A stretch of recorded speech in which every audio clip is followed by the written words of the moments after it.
December 6, 1917, Halifax, Canada, 9:04 a.m. In 3 seconds, the largest man-made explosion before the atomic bomb will erase a neighborhood. 1,782 dead, 9,000 wounded, and 592 people blinded because they were watching.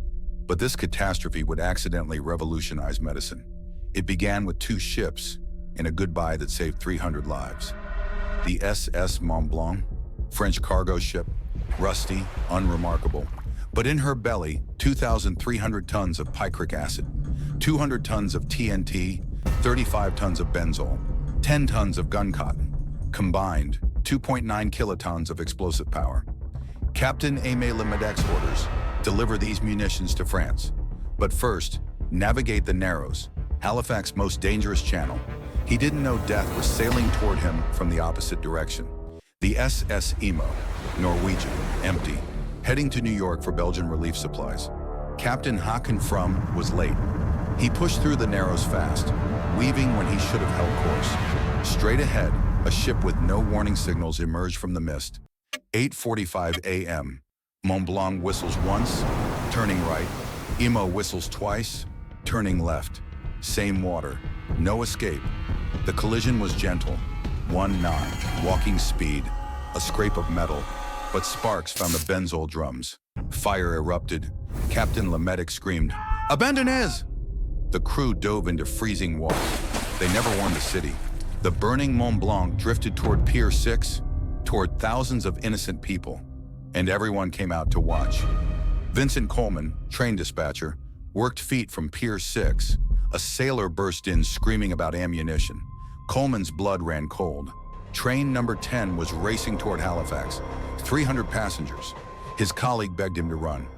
Coleman sat at his telegraph. "Hold up the train. Ammunition ship afire in harbor making for Pier 6 and will explode. Guess this will be my last message. Goodbye, boys." 9:04 a.m. He hit send. 1 second later, the world turned white. Across Halifax, a burning ship was entertainment. Families walked to the waterfront. Children pressed faces against glass. Thousands of curious eyes pointed at the fire. 9:04 a.m. The fire reaches the picric acid. The Mont Blanc vaporizes, every atom transformed to energy in a millionth of a second. A pressure wave tears through the city at 1,000 meters per second. Every window shatters inward. Those watching eyes, the glass finds them all. The Richmond district ceased to exist. 1,600 buildings, gone. A 60-foot tsunami swept the harbor. The Mont Blanc's anchor landed 2 miles away. A mushroom cloud rose 3,600 meters. But the cruelest weapon was glass. 592 people lost their sight. 16 lost both eyes. They survived the blast, only to never see again. Dr. George H. Cox arrived from New Glasgow that evening. He walked through streets littered with debris and corpses.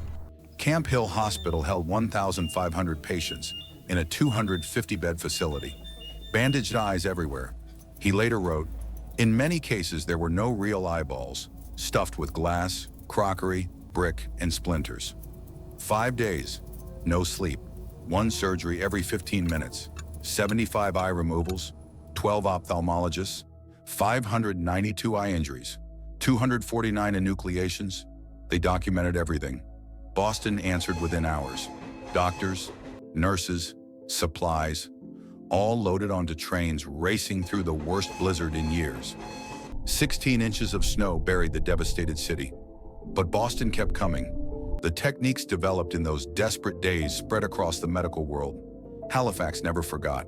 To this day, over 100 years later, Halifax sends a giant Christmas tree to Boston every December, a reminder that strangers become family. 1,782 dead, 9,000 wounded, 592 blinded. But from this catastrophe, the first coordinated mass casualty response in Canadian history. The Canadian National Institute for the Blind, pensions that continue today, medical protocols that spread worldwide. Vincent Coleman's telegram saved 300 lives. His telegraph key still sits in the Maritime Museum. A ferry bears his name. Our worst days don't define us. What we do after defines us. Coleman could have run. He stayed. Dr. Cox could have rested. He operated for 5 days. Boston could have looked away. They sent everything. When everything burns, we choose what we build. Subscribe for more untold stories that change the world. Thank you for watching.